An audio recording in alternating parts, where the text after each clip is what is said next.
Olá, queridos, que bom que vocês me permitem mais uma vez adentrar no seu lar, na tela do seu televisor, na tela do teu computador, ou muitas vezes no teu celular, para que nós juntos, nessa noite fria aqui no sul de São Paulo, nós podemos adorar o Senhor, cantarmos hinos de louvor e adoração a esse Deus glorioso, majestoso, poderoso, que nos cerca com o seu amor. Só nos resta adorá-lo. Vamos cantar hino ao Senhor. Vamos louvar?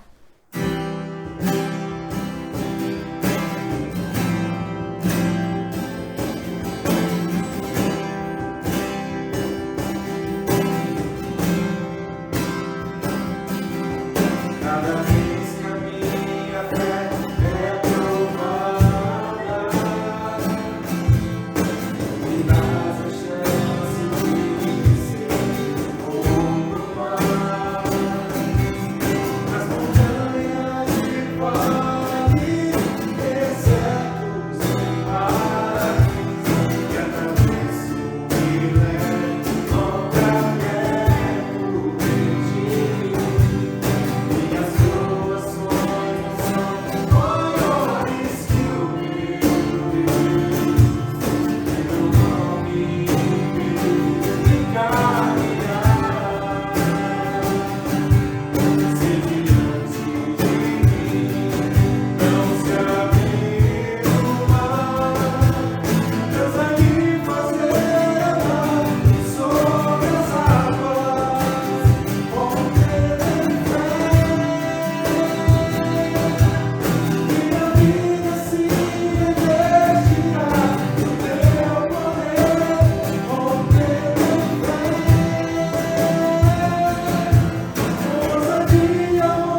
assim como estás diante do mar.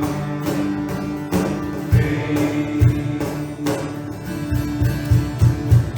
toda língua confessará ao Senhor, todo joelho se dobrará, mas aquele que a ti escolher, o tesouro maior terá. Toda língua confessará ao Senhor, todo joelho se dobrará, mas aquele que a ti escolher, o tesouro maior terá. Vem, essa é a hora da adoração. Vem, dar a Ele teu coração. Vem, assim como estás para adorar. Vem, assim como está diante do Pai. Vem, toda língua confessará ao Senhor, todo joelho se dobrará, mas aquele que a ti escolher, o tesouro maior terá. Toda língua confessará ao Senhor, todo joelho se dobrará, mas aquele que a ti escolher, o tesouro maior terá.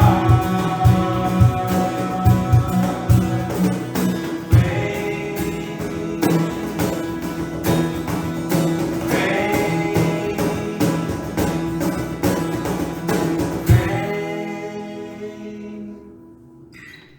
Pacto de lealdade a Jesus. Eu faço parte da congregação dos que não se vergonham. Tenho o poder do Espírito Santo. Já pisei a linha divisória. A decisão está feita. Sou discípulo de Jesus. Não vou olhar para trás. Não vou vacilar. Não vou desacelerar. Não vou voltar para trás. Vou prosseguir. Não vou me calar. Meu passado foi redimido. Meu presente faz sentido. Meu futuro está garantido. Esgotei e abandonei o viver rastejante, o andar contemplativo, planejar acanhado, as conversas mudana, o contribuir mesquinho, os alvos diminutos. Já não preciso de preeminência, não preciso de prosperidade, não preciso de posição, não preciso de promoção, não preciso de aplauso, não preciso de popularidade. Não tenho de sempre estar certo, não tenho de sempre ser o primeiro, de estar no topo, de ser reconhecido, de ser louvado, de ser percebido ou recompensado. Hoje eu vivo pela presença de Deus, descanso pela fé, amo pela paciência e ergo pelo poder da oração e trabalho por meio do poder do Espírito Santo. Meu rosto está determinado, minha postura é firme, meu objetivo é o céu. A minha estrada é estreita, meu caminho é rude, meus companheiros são poucos, mas meu guia é digno de confiança. Minha missão se fica cada vez mais clara. Não posso ser comprado, ser comprometido, desviado, enfeitiçado, ser forçado a retroceder, não posso ser diluído ou mesmo atrasado. Não fugirei diante do sacrifício, não hesitarei na presença da adversidade, não negociarei à mesa do inimigo, nem pararei para pensar diante da pesquisa de popularidade. Eu me desviarei do labirinto da mediocridade. Não desistirei, não me calarei, não cederei, nem queimarei até que tenha pregado tudo, orado tudo, pago tudo, armazenado tudo e permanecido de pé pela causa de Cristo. Sou um discípulo de Jesus. Tenho que seguir até que Ele venha, doar-me até cair e pregar até que todos o conheçam. E quando Ele voltar para buscar os que lhe pertencem, Ele não terá dificuldade de me reconhecer. A minha bandeira será nítida.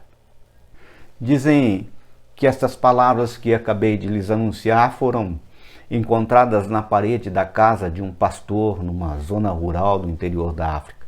Não sabemos quem é o autor, mas de qualquer maneira essas palavras merecem não só serem anunciadas, como vivenciadas nos dias de hoje. Pensando sobre isso, automaticamente eu fui levado a um olhar crítico quanto ao modismo, teologias e heresias que deturpam o olhar a Cristo, o sentir a Deus, o reconhecer a verdade do Evangelho completo. Por isso hoje eu quero lhes falar do perigo atual anunciado há cerca de 2000 anos, que se não percebido e combatido, definitivamente nos afastariam do pacto de lealdade a Jesus. Abram suas Bíblias na segunda carta de Pedro, capítulo 2, nós leremos a partir do verso 1. 2 Pedro, capítulo 2, verso 1. Acompanhem comigo. Assim como no meio do povo surgiram falsos profetas, assim também haverá entre vós falsos mestres, os quais introduzirão dissimuladamente heresias destruidoras, até ao ponto de renegarem o soberano Senhor que os resgatou, trazendo sobre si mesmos repentina destruição. E muitos seguirão as suas práticas libertinas, e por causa deles será infamado o caminho da verdade. Também movidos por avareza farão comércio de vós com palavras fictícias. Para eles o juízo lavrado a longo tempo não tarda, e a sua destruição não dorme. Ora, se Deus não poupou anjos quando pecaram, antes precipitando-os no inferno, os entregou a abismos de trevas, reservando-os para o juízo, e não poupou o mundo antigo, mas preservou a Noé, pregador da justiça, e mais 7 pessoas, quando fez vir o dilúvio sobre o mundo dos ímpios, e reduzindo a cinza as cidades de Sodoma e Gomorra, ordenou-as à ruína completa, tendo-as postos como exemplo a quantos venham a viver impiamente, e livrou o justo Ló, afligido pelo procedimento libertino daqueles insubordinados, porque este justo, pelo que via e ouvia quando habitava entre eles, atormentava sua alma cada dia por causa das obras iníquas daqueles. É porque o Senhor sabe livrar da provação os piedosos e reservar sob castigo os injustos para o dia de juízo. Especialmente aqueles que, seguindo a carne, andam em imundas paixões e menosprezam qualquer governo, atrevidos, arrogantes, não temem difamar autoridades superiores, ao passo que anjos, embora maiores em força e poder, não proferem contra elas juízo infamante na presença do Senhor. Esses, todavia, como brutos irracionais, naturalmente feitos para presa e destruição, falando mal daquilo em que são ignorantes, na sua destruição também hão de ser destruídos, recebendo injustiça por salário da justiça que praticam, considerando como prazer a sua luxúria carnal em pleno dia, quais nódoas e deformidades eles se regalam nas suas próprias mistificações, enquanto banqueteiam junto convosco, tendo os olhos cheios de adultério e insaciáveis no pecado, engodando almas inconstantes, tendo o coração exercitado na avareza, filhos malditos, abandonando o reto caminho, se extraviaram seguindo pelo caminho de Balaão, filho de Beor, que amou o prêmio da injustiça. Recebeu, porém, o castigo da sua transgressão, a saber, um mudo animal de carga, falando com voz humana, refreou a insensatez do profeta. Estes tais são como fontes sem água, como névoas impelida por temporal. Para eles está reservada a negridão das trevas, porquanto, proferindo palavras jacticiosas de vaidade, engodam com paixões carnais, por sua libertinagem aqueles que estavam prestes a fugir do que os que andam no erro, prometendo-lhes liberdade quando eles mesmos são escravos da corrupção, pois aquele que é vencido fica escravo do vencedor. Portanto, se depois de terem escapado das contaminações do mundo, mediante o conhecimento do Senhor e Salvador Jesus Cristo, se deixam enredar de novo e são vencidos, tornou-se o seu último estado pior que o primeiro. Pois melhor se foram nunca tivessem conhecido o caminho da justiça do que, após conhecê-lo, volverem para trás, apartando-se do santo mandamento que lhes fora dado. Com eles, aconteceu o que diz certo adágio verdadeiro: o cão voltou ao seu próprio vômito, e a porca lavada voltou a revolver-se no lamaçal. Vamos orar? Senhor, que a Tua palavra, Senhor meu Pai, faça a diferença em nosso coração. Proclamamos, Pai, liberdade plena e genuína do Teu Espírito Santo. Fala conosco nessa noite, Pai, de forma sobrenatural e tremenda, Pai, para que o Teu nome seja e continue glorificado e nós sejamos transformados à imagem do Teu Filho. É o que te pedimos, em nome de Jesus. O texto que lemos é um texto rico, denso, pesado, texto que não é muito pregado, talvez porque não dê ibope a nenhum pregador. Muito pelo contrário, nos reduz à nossa insignificância. Pois bem, vamos lá. Vamos tentar entender um pouco daquilo que o Senhor está nos falando. Em primeiro lugar, saibam, queridos, que 2 Pedro, Judas e Apocalipse são os textos do Novo Testamento que nos apresentam um personagem, uma figura. A figura de Balaão como ícone do falso profeta. Temos aqui até uma boa notícia. Só existe o falso profeta porque existe o verdadeiro profeta. Conhecemos Balaão, que tem lá em Números capítulo 22 em diante. Na verdade, ele, Balaão, é identificado como o modelo daqueles que vivem um tipo de espiritualidade divorciada da ética e da coerência prática. Uma espiritualidade que, segundo Pascoal Piragini, se apresenta como esquizofrênica, hipócrita e escandalosa. Entendam, é uma espiritualidade por vezes atrativa, mas que não tem essência e nem durabilidade. Por isso, quero fazer algumas perguntas a esse texto que nos ajudarão a entender melhor os líderes e crentes modernos ao estilo de Balaão. Não se preocupe. Eu não vou citar nomes. Vocês poderão, se quiserem, pesquisar, a saber quem são, na atualidade, líderes que apresentam esse modelo. A primeira pergunta a ser feita no texto é: quem são esses líderes e crentes modernos ao estilo de Balaão? É aquilo que nós vimos no verso 1, 2 e 3. Assim como no meio do povo surgiram falsos profetas, assim também haverá entre vós falsos mestres, e quais introduzirão dissimuladamente heresias destruidoras até o ponto de renegarem o soberano Senhor que os resgatou, trazendo sobre si mesmos repentina destruição. E muitos seguirão as suas práticas libertinas, e por causa deles serão infamado o caminho da verdade. Também, movidos por avareza, farão comércio de vós com palavras fictícias. Para eles o juízo lavrado a longo tempo não tarda, e a sua destruição não dorme. Quem são? São homens de aparente fé, mas que as suas vidas nos mostram que, na realidade, não são o que aparentam. Homens de aparente manifestação de poder, mas que são falsos mestres e profetas. E o pior é que, com o seu estilo de vida e crenças, sutilmente fazem do cristianismo uma fé sem vida e sem poder.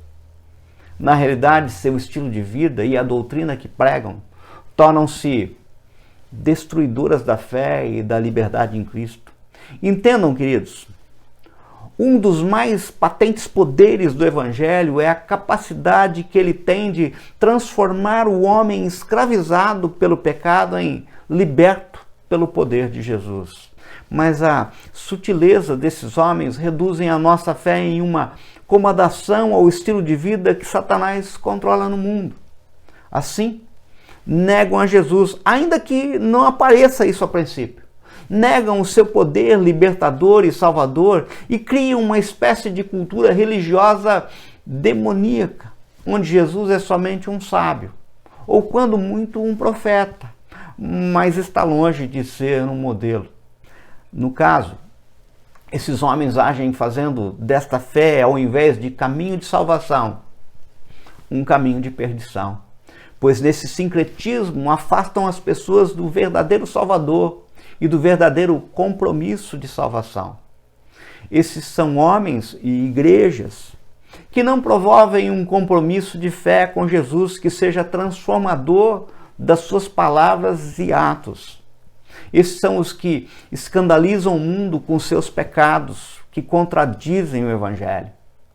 Esses são os que, dentro de nossa comunidade, são usados por Satanás para afastar e não aproximar o povo de Deus dos caminhos do Senhor, da mesma maneira controvertida como Balaão o fez em Israel.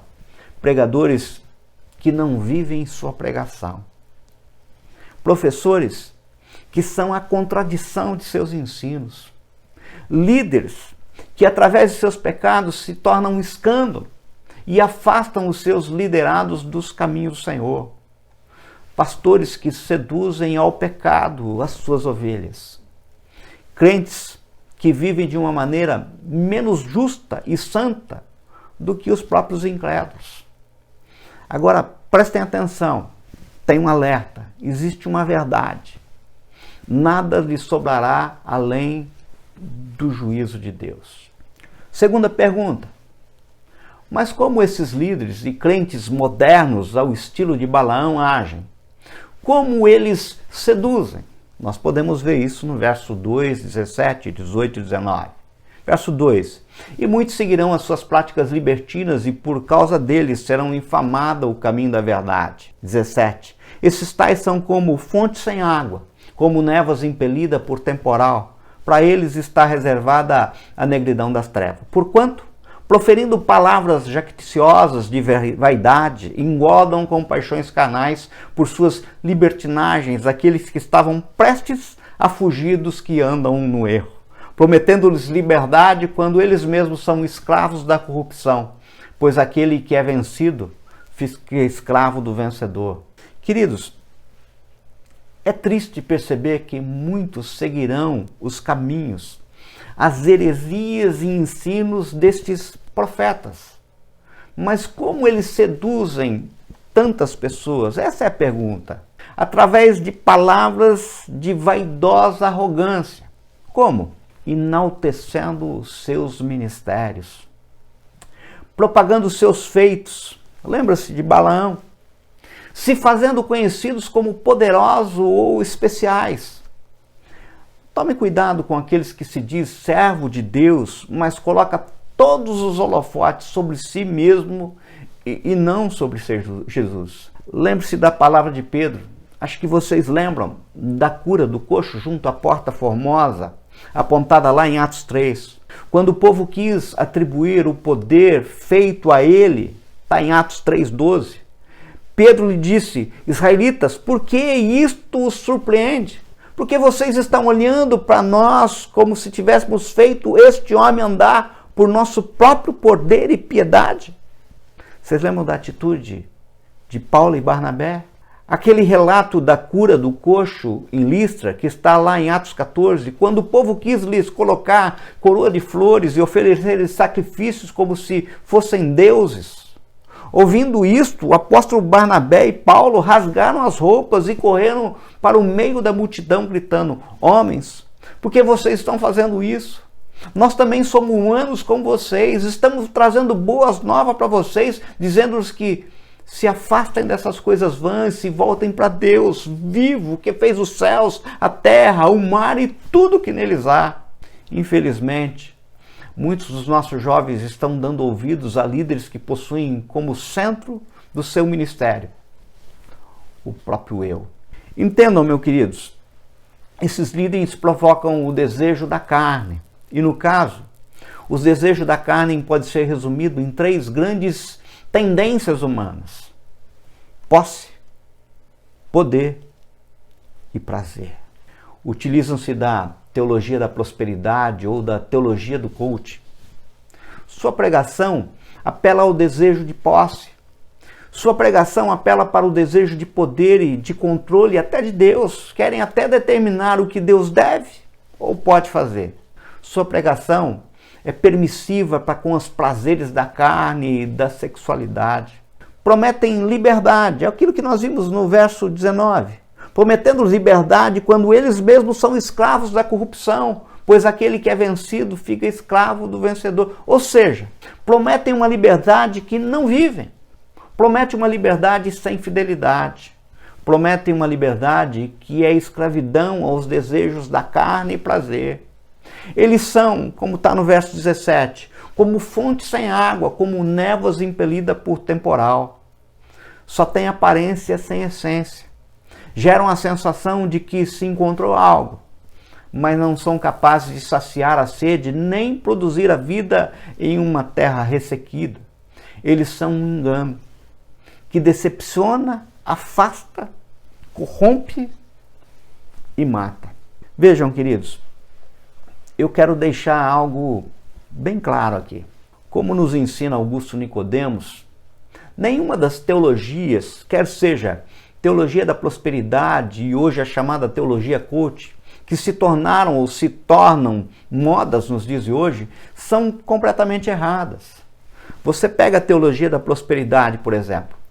Ela nos ensina que é da vontade de Deus que todos sejam prósperos e abençoados financeiramente. E que para que isso aconteça, é necessário que você plante uma semente, que você faça uma campanha, que você doe, que você se sacrifique financeiramente, pois aí Deus vai fazer prosperar tudo isso que você busca. Ou seja, a teologia da prosperidade, com foco na prosperidade financeira, não está totalmente errada. Porque nós vamos encontrar na Bíblia promessas de que Deus nos abençoa não só espiritualmente, mas também materialmente. O problema é que a teologia da prosperidade pegou essa verdade bíblica, destacou do contexto e fez uma releitura da Bíblia a partir dela. O resultado final é outra coisa que não é o Evangelho. Tudo gira em torno da bênção material. Pecado é você não ter fé para ser rico. Cristo é o Redentor e o Salvador dos seus problemas imediatos. Ou seja, é feita uma releitura da Bíblia a partir de promessas destacadas do contexto. Note, a mesma coisa acontece com a teologia da libertação, que já foi mais popular na América Latina e na África, e começou com um aspecto verdadeiro. O pecado tem dimensão coletiva. É pecado quando o governo é injusto e oprime o pobre, quando ele não dá condições de desenvolvimento. O que é que os teólogos da libertação fizeram? Pegaram essa verdade, abstraíram do contexto bíblico geral e fizeram uma releitura do Evangelho a partir disso aí. O resultado é que Cristo aparece como sendo o libertador da condição humana de pobreza. Pecado é você ser oprimido, ser pobre é sacramento, ser rico é pecado. Daí a missão da igreja é lutar contra as leis injustas e a procura da igualdade social. Agora, essa hoje apontada teologia do coaching faz exatamente a mesma coisa. Há um sentido em que aparece lá em Efésios 4, que a tarefa dos líderes, apóstolos, profetas, evangelistas, pastores e mestres deve ser a de preparar os santos para o desempenho do seu serviço. Então, é equipar os santos, discipular os crentes. Significa prepará-los para servir a Deus em todas as áreas da vida.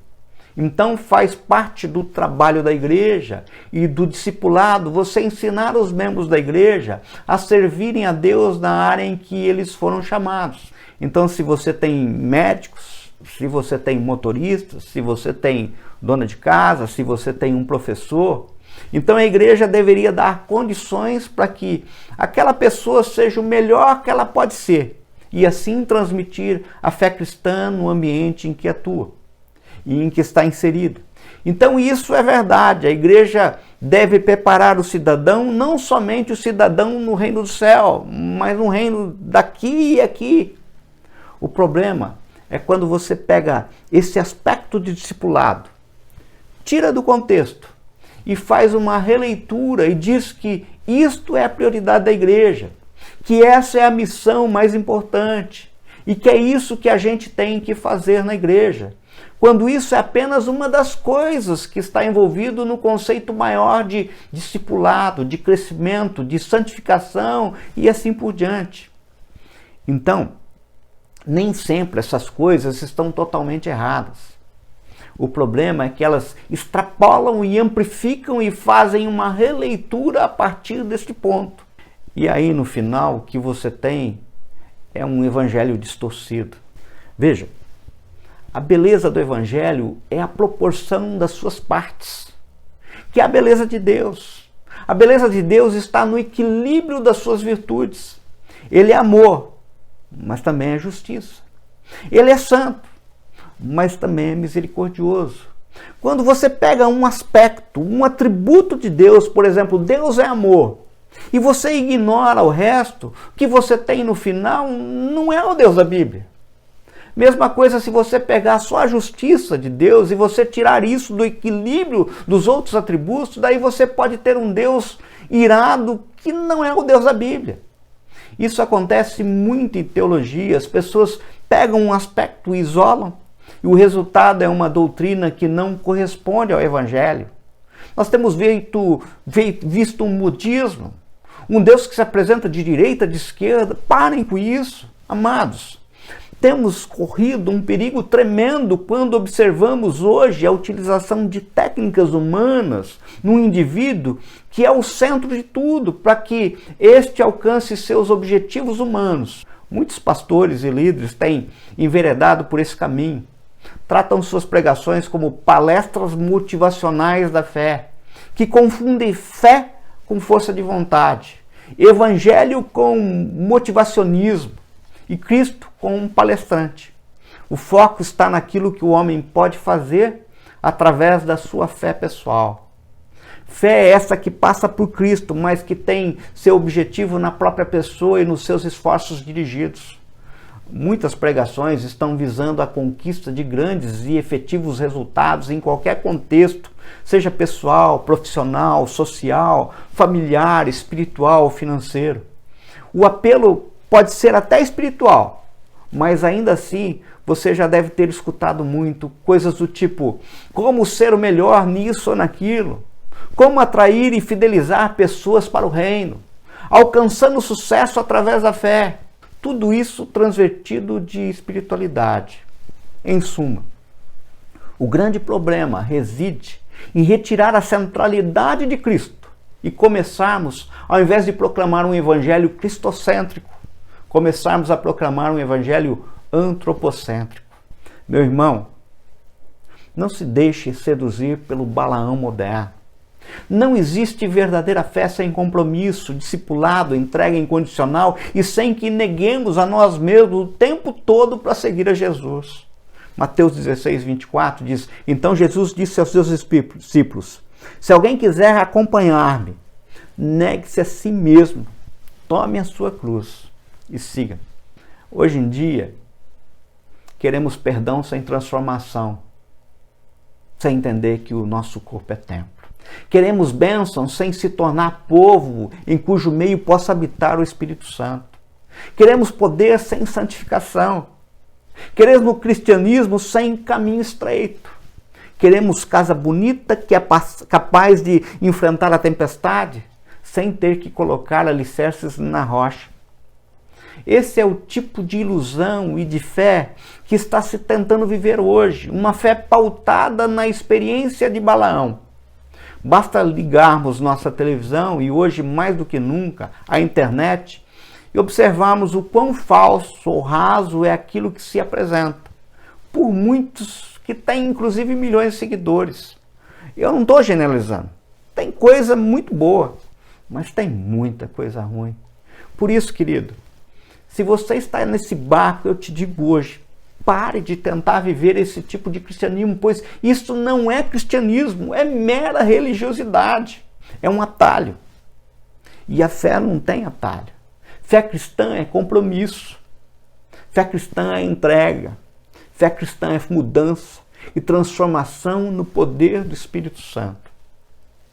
A terceira pergunta é: a quem esses líderes e crentes modernos ao estilo Balaão seduzem? Isso nós vemos no texto que lemos no verso 14 e 18. Tendo os olhos cheios de adultério e insaciáveis no pecado, engodando almas inconstantes, tendo o coração exercitado na avareza, filhos malditos, porquanto, proferindo palavras jacticiosas de vaidade, engodam com paixões carnais por suas libertinagens, aqueles que estavam prestes a fugir e que andam no erro. Que tipo de pessoas se tornam presas de tais ideias? Veja, esse tipo de pregação e fé gera impacto num tipo específico de pessoa. Naquele que está buscando, mas não tem firmeza em sua crença. Por isso sempre são inconstantes. Não têm raízes na palavra de Deus. São pessoas que estão buscando algo da graça, mas não querem seguir exatamente, nos mínimos detalhes, o que o Senhor deseja. Buscam mudança que não tem raiz na fé. E ao serem seduzidos, são impedidos de alcançar o verdadeiro poder da graça. Sempre seremos levados a todo tipo de vento de doutrina de nossa fé, se não estivermos bem consolidados na palavra de Deus. Existem crentes que sempre são crianças espirituais. Essas crianças são alvos fáceis. Entendam, queridos, o grande desafio será sempre consolidar a nossa fé em Jesus pela palavra de Deus que está sendo interiorizada no coração e vivenciada no dia a dia da nossa vida. É isso que você deve buscar. A quarta pergunta que a gente poderia fazer no texto é: quais são as motivações dos Balaão de hoje? Pedro, em seu texto, começa a descrever as motivações interiores do Balaão de hoje, ou seja, do Balaão moderno. O que os impele a viver esse tipo de fé esquizofrênica, como diz Pascoal Piragini? O que Pedro nos ajuda a entender é como a espiritualidade pode ser uma capa que acoberta sentimentos que Deus abomina. Entendam, uma das figuras bíblicas do Velho Testamento que nos ajuda a entender as motivações do Balaão é aquela que entendemos como o manto do profeta. Em Zacarias, capítulo 13, verso 4, diz assim: naquele dia se sentirão envergonhados os profetas, cada um da sua visão quando profetiza, nem mais se vestirão de manto de pelos para enganar. Ou seja, este manto se apresentava como adequada para esconder os verdadeiros motivos da proclamação e para gerar uma confiança na mensagem. No caso, Pedro nos diz para olharmos além do manto do profeta e enxergarmos o que vai no coração do Balaão moderno e o que desqualifica como servo de Deus. Pois não dá para compatibilizar essas motivações com a verdadeira espiritualidade.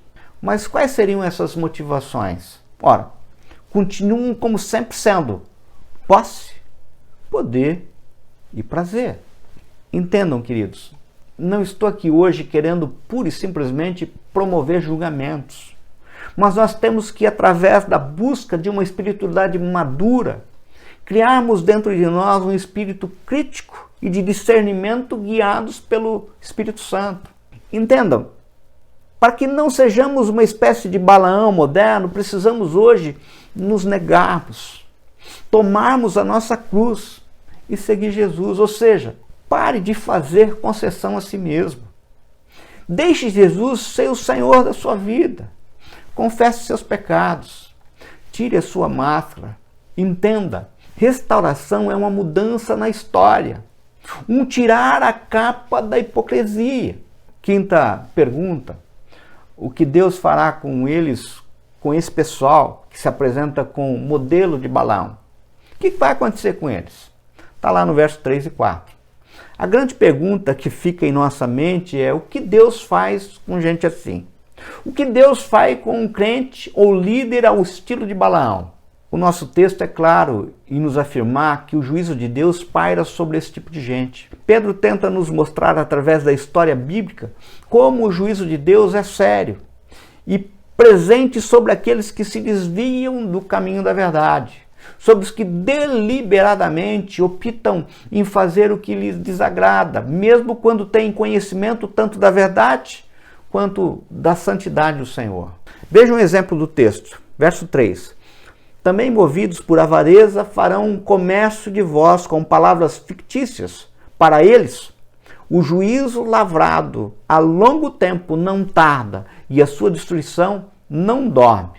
Ora, se Deus não poupou anjos quando pecaram, antes precipitando-os no inferno, os entregou ao abismo de trevas, reservando para o juízo. Ou seja, Pedro está dizendo de uma forma bem clara. Ora, meu querido, minha querida, se Deus não poupou os anjos que pecaram, mas os lançou em inferno, prendendo-os em abismos tenebrosos, a fim de serem reservados para o juízo, ou seja, qual é o castigo? Vejam o que o livro de Hebreus fala sobre o periclitante estado do que voluntariamente decide pelo pecado e abandonam a fé. Esse texto não é muito pregado.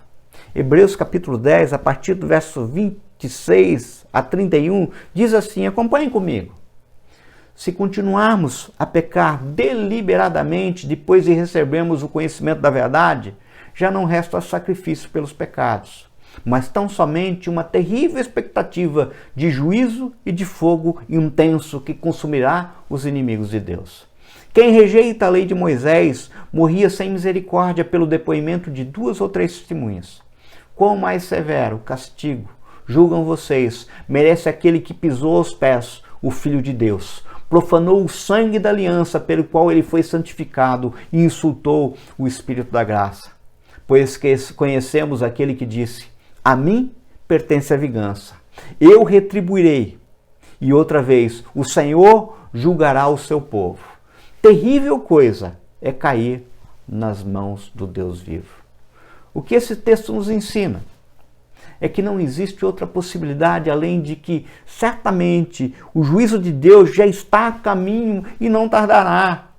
Deus não suporta a fé e a espiritualidade do Balaão de hoje. Por isso, se você é um deles, pare, se arrependa, busque uma vida santificada. Caso contrário, o Senhor julgará. Não brinque com Deus. Lembre-se, terrível coisa é cair nas mãos do Deus vivo. Eu vou concluir. Entendam, o nosso Deus sempre nos aponta uma solução, uma oportunidade. Eu nunca usei a palavra pura e simplesmente como espada, porque eu aprendi que a Deus pertence isso. O que eu tenho é que proclamá-la. O texto de Lucas, capítulo 23, verso 33 a 43, nos aponta que quando chegaram a um lugar chamado Calvário, ali o crucificaram, está falando de Jesus, bem como os malfeitores, um à direita e outro à esquerda. Contudo, Jesus dizia, Pai, perdoa-lhes, porque não sabem o que fazem. Então, repartindo as vestes deles, lançaram sorte, o povo estava ali e a tudo observava. Também as autoridades zombaram e diziam, salva os outros, assim mesmo não se salva. Se é de fato o Cristo de Deus, o escolhido, igualmente os soldados o escarneciam e, aproximando-se, trouxeram um vinagre, dizendo, se tu és o rei dos judeus, salva-te a ti mesmo. Também sobre ele estava uma epígrafe, em letras gregas, romanas e hebraicas, este é o rei dos judeus. Um dos malfeitores crucificados blasfemava contra ele, dizendo, não és tu o Cristo? Salva-te a ti mesmo e a nós também. Respondendo, porém, o outro repreendeu, dizendo, nem ao menos teme a Deus, estando sob igual sentença? Nós, na verdade, com justiça, porque recebemos o castigo que os nossos atos mereciam, mas este nenhum mal fez. E acrescentou, Jesus, lembra-te de mim quando vieres no teu reino. Jesus lhe respondeu, em verdade te digo hoje, estarás comigo no paraíso. Vejam, eu não tenho dúvida de que do mesmo modo o Senhor se apresenta para nós essa noite, como aquele disposto a nos perdoar. E se nós nos arrependermos, com certeza haverá um lugar preparado para nós no paraíso. Vamos orar? Pai, que a nossa oração seja recebida como uma declaração de fé. Somos discípulos de Jesus.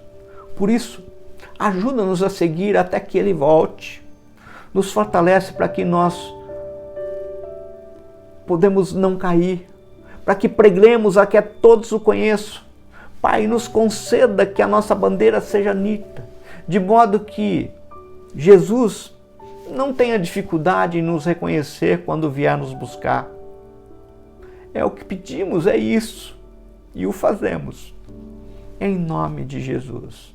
Amém? O Senhor é a minha luz e a minha salvação. A quem temerei? O Senhor é a força da minha vida. De quem recearei? Salmo 27, 1. Santíssimo Deus, maravilhoso Pai, nós estamos aqui para te louvar, para te agradecer por essa mensagem que nós ouvimos essa noite. Quero te louvar, te agradecer pelas bênçãos derramadas sobre as nossas vidas. Quero te agradecer pelos livramentos, Pai, que o Senhor tem nos dado. Ó Senhor Jesus, quanto é bom estar na Tua presença, Senhor. Poder, Senhor Jesus, olhar para Ti e saber que o Senhor está guardando, Senhor, as nossas vidas, Pai. Fica conosco, Senhor, no decorrer desta semana, abençoando, Senhor, meu Deus e meu Pai, as nossas vidas, os nossos familiares e também, Senhor, a nossa comunidade, Senhor. Sê conosco, Senhor. Nós oramos e pedimos em nome de Jesus. Amém. Amém. Bem, amados, chegamos ao final de mais um culto.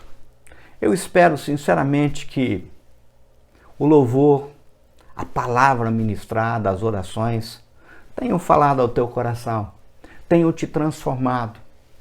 Que você se abstenha por caminhos que não são do evangelho verdadeiro, um evangelho de compromisso com o Senhor Jesus.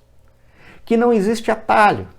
Que você se certifique, seja um bereano, confira na palavra.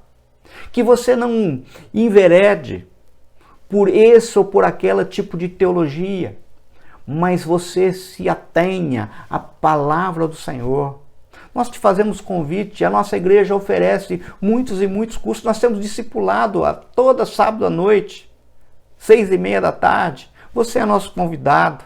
Nós estamos estudando o livro de João. Acompanhe conosco, procure contato com a gente, continue orando pelas autoridades do nosso país. O nosso país precisa da graça e misericórdia do Senhor. Continue em oração em família. Logo, com certeza, em nome de Jesus, nós estaremos todos juntos dentro do templo. Que a graça do nosso Senhor Jesus Cristo, o imenso amor de Deus e a consolação do Espírito Santo esteja sobre todos nós, Israel de Deus, espalhado na face da terra. Deus os abençoe. Tenha uma boa semana.